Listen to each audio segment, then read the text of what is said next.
పాకిస్తాన్ ఆర్మీకి అతిపెద్దదైనటువంటి షాక్ తగిలింది. 11వ తారీఖునే స్వతంత్ర దినోత్సవాన్ని ప్రకటించుకున్నటువంటి బెలూచ్ లిబరేషన్ ఆర్మీని దెబ్బ కొట్టడానికి పాకిస్తాన్ సైన్యాన్ని పంపించింది పాకిస్తాన్. మొన్న ఎయిర్ స్ట్రైక్స్ చేశారు. ఆ రోజున దెబ్బతిన్నది బెలూచ్ లిబరేషన్ ఆర్మీ లేదా బెలూచ్ రెబల్స్. ఇప్పుడు గ్రౌండ్లో నుంచి వెళ్ళినటువంటి వాళ్ళ మీద పెద్ద ఎత్తున దాడులు జరిగినాయి. అంబుష్ జరిగింది. అంటే సైన్యానికి దొరకకుండా కొట్టుకుంటూ అటాక్ అనమాట. ఈ సందర్భంగా 26 మంది పాకిస్తాన్ సైన్యం చనిపోయారు.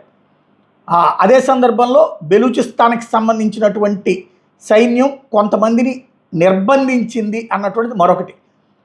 ఏదైతే Saudi Arabia, Houthi rebels, Iran అన్నీ ఓ పక్కన కథ నడుస్తూ ఉంది కదా, మేమందరం ఒక ఇదిలో ఉన్నాము అన్నటువంటిది. ఏది సౌదీ అరేబియాతో ఒప్పందం ఉంది, టర్కీతో ఒప్పందం ఉందని అన్నీ ఉన్న సందర్భంగా కూడా ఏమీ మార్పు ఉండదని ఇంతకుముందే అనుకున్నాం. దానికి సంబంధించినటువంటి పరిణామక్రమే అక్కడ ఉన్నటువంటి సంస్థలే దీన్ని ప్రొజెక్ట్ చేసుకొస్తున్నాయి. కీలకమైనటువంటి నాయకులే ప్రాణాలు కోల్పోతున్నటువంటి పరిస్థితి. సైన్యానికి ఇది అతిపెద్దదైనటువంటి షాకింగ్ పరిణామం, ఊహించినటువంటి పరిణామం అని చెప్పాలి.